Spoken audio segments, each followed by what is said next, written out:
step, but the big yellow retriever sat down. He wasn't going to move an inch. Just then, faintly, oh so very faintly, she heard something. Puck growled. "Hush," she murmured, reaching down and resting a hand on his head. He had his hackles up, his entire body braced and tensed. "Easy, boy. Just take it easy."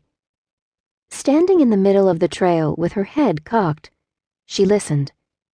The faint breeze that had been blowing all day abruptly died, and all those faint sounds of life she could always hear in the woods faded down to nothingness. A heartbeat passed. Then another.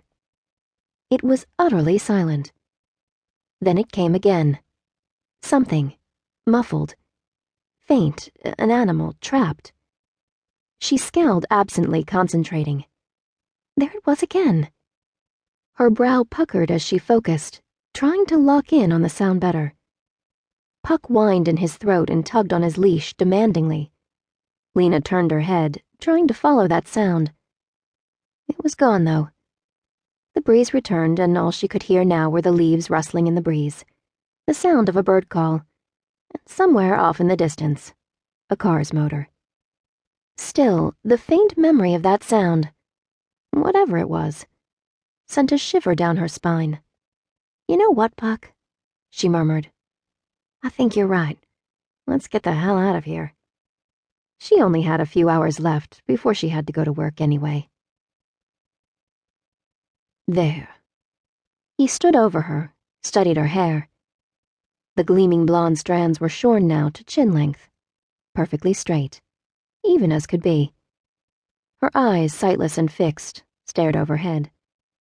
That blank look on her face irritated him, but he wasn't surprised.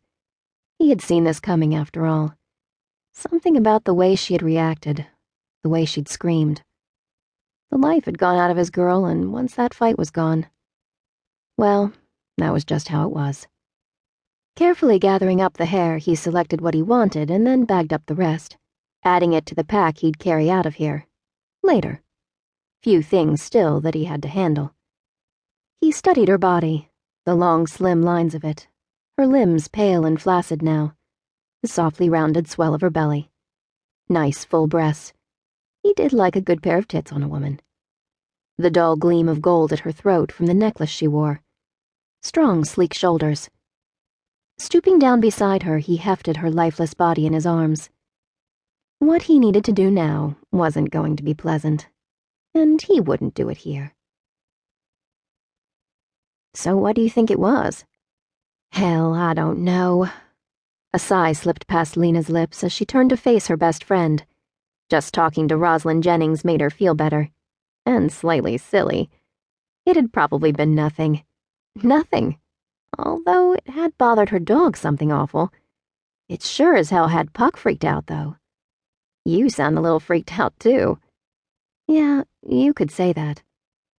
Although, really, freaked out didn't quite touch it.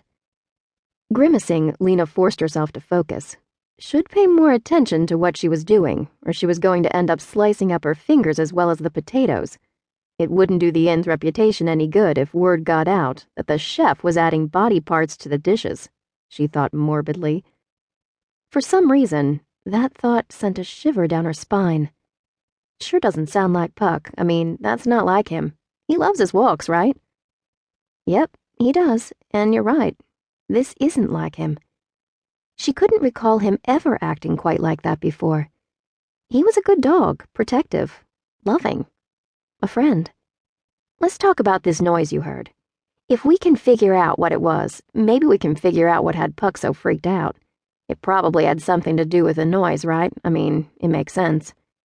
"I can't place it. Weird grunting, kind of muffled." "Don't take this wrong, but do you think maybe you heard somebody going at it?" Rosalind's voice was a mixture of skepticism and interest. "Going at it?" Lena asked blankly. "Going at what?" For about 2 seconds, Roz was silent. Then she burst into laughter. "Oh, sweetie, it's been way too long since you've gotten laid. Sex, girl, do you remember what sex is?" "Yes, vaguely." Scowling, she went at the potatoes with a little more enthusiasm than necessary.